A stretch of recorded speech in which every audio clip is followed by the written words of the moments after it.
ओम योगियों, साधक और ज्ञान पिपासु, हम लोग पातंजलि योग सूत्र के समाधि पाद के 13वें सूत्र में प्रवेश करने का प्रयास कर रहे हैं। सूत्र में अभ्यास की बात कही गई है। अभ्यास का अंग्रेजी में जो शब्द है वो प्रैक्टिस।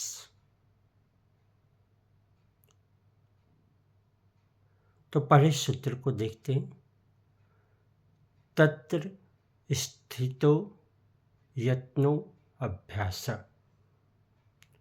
तत्र मतलब वहां, उस परिस्थिति में। स्थितो मतलब स्थिर करने का प्रयास, स्थिरता। यत्न मतलब निरंतर प्रयास। अभ्यास मतलब प्रयासी होते हैं। पतंजलि ऋषि ने कितनी महत्वपूर्ण बात कही है। उन्होंने कहा है, वृत्तियों के उतार चढ़ाव को स्थिर करने के लिए संकल्पबद्ध प्रयासी अभ्यास है। हमारे जो वृत्तियां उतार चढ़ाव लाती है हमारे जीवन में, उसको स्थिर कीजिए।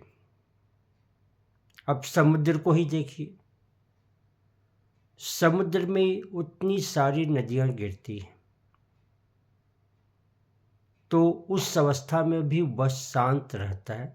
थोड़ी बहुत हलचल आती है पर अपने आप को प्रभावित नहीं करता। उसी तरह से हमारे ज्ञानेंद्रियों में थोड़ी सी हलचल आती है, हम अपनी स्थिरता को खो देते हैं, शांति को खो देते हैं, प्रेम को खो देते हैं। तो हमारे अंदर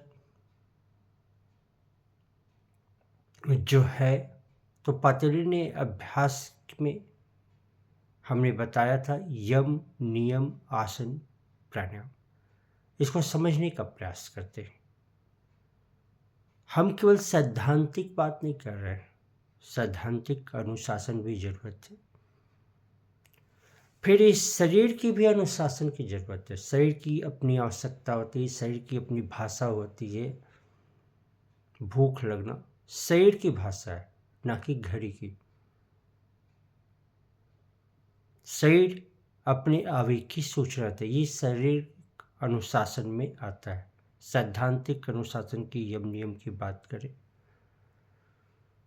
उसके बाद मानसिक अनुशासन की भी बात आता है। क्या मन को छोड़ दे इधर उधर जाने के लिए, या कुछ अभ्यास करे जिससे मन स्थिर हो।